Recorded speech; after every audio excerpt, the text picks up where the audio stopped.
What are we doing? Physics.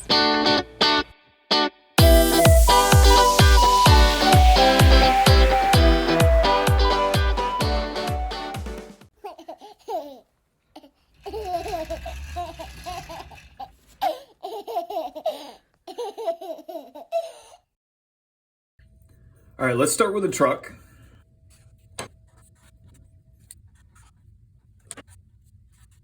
Now this truck is going to start at rest, and it's going to accelerate forward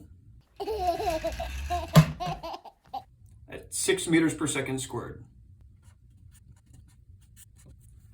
This truck's going to accelerate forward at 6 meters per second squared until it reaches a velocity of 30 meters per second. Once it reaches a velocity of 30 meters per second, it is then going to slow back down to rest with an acceleration of 10 meters per second squared. What we're going to do in this problem is find the total displacement of the truck. We're also going to solve for the total time it takes the truck to travel from here to here. Because acceleration is not constant, we're going to need to break the motion of this truck up into two separate phases. The first phase while the truck is accelerating forward, speeding up, and the second phase while the truck is slowing back down. To look at the first phase, we're going to set up our 5 kinematic variables, and we're going to plug values into these variables that are specific only to the first phase of motion for the truck. The displacement of the truck over the first phase of motion, we're simply going to call it D1. The displacement in that phase 1. We don't know how large this is, but if we can solve for this displacement, that'll help us in finding the total displacement. We know the initial velocity is 0, and the final velocity over this first phase of motion is 30 meters per second. Yes, the truck stops at the very end of this problem, but looking only at the first phase of motion, the truck is accelerating from 0 to 30 meters per second. That makes the final velocity over the first phase 30 meters per second. The acceleration given to us is 6 meters per second squared. And the time we don't know, but if we solve for the time over this first phase of motion, that'll help us solve for the total time. So first we're going to go through and solve for the displacement over the first phase of motion. Once we've chosen the correct kinematic equation, we'll plug in our values and solve for our displacement. This displacement is not the total displacement of the truck. Rather, it is the displacement over the first phase of motion. Next, let's go through and find the total time it's going to take this truck to move forward through this first phase of motion.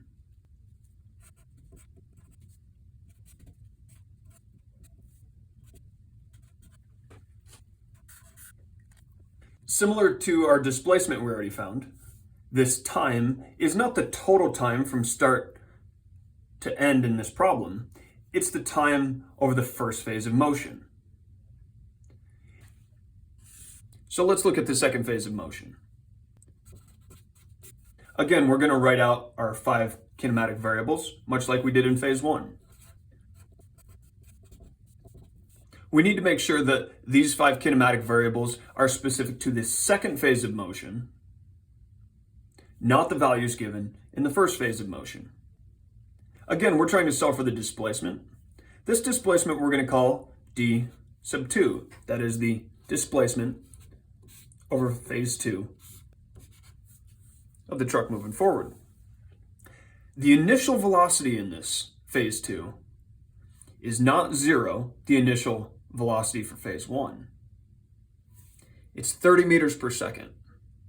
When the second phase of motion begins, the truck is initially moving 30 meters per second. It hasn't started to slow back down yet. So we're going to say the initial velocity is 30 meters per second. The final velocity at the end of phase 2 because the truck stops at the end of this problem, is 0 meters per second.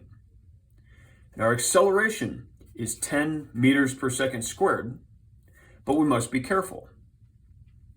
If we said this acceleration forward was positive, then this acceleration backwards is negative.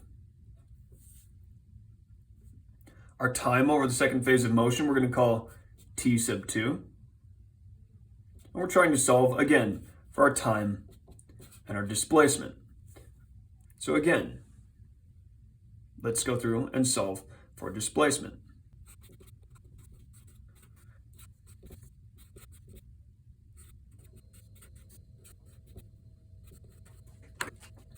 We find the displacement over the second phase of motion is 45 meters. Now let's solve for time.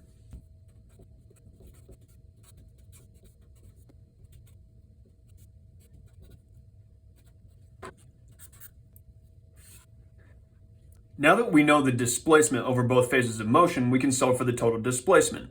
The total displacement simply equaling the displacement from the first phase of motion plus the displacement from the second phase of motion.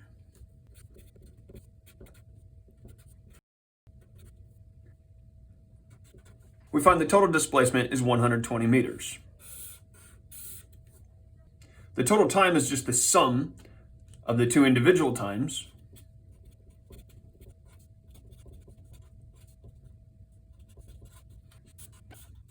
So we find the total time is 8 seconds.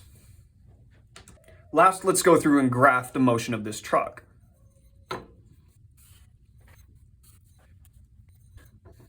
Over the first 5 seconds, the truck accelerates at a constant rate of 6 meters per second squared up to a velocity of 30 meters per second. Once it reaches 30 meters per second, it slows back down at negative 10 meters per second squared to rest. The graph of velocity versus time for this truck is going to look a bit like this. We see the truck speeding up to 30 and then immediately slowing back down to rest. One thing to note,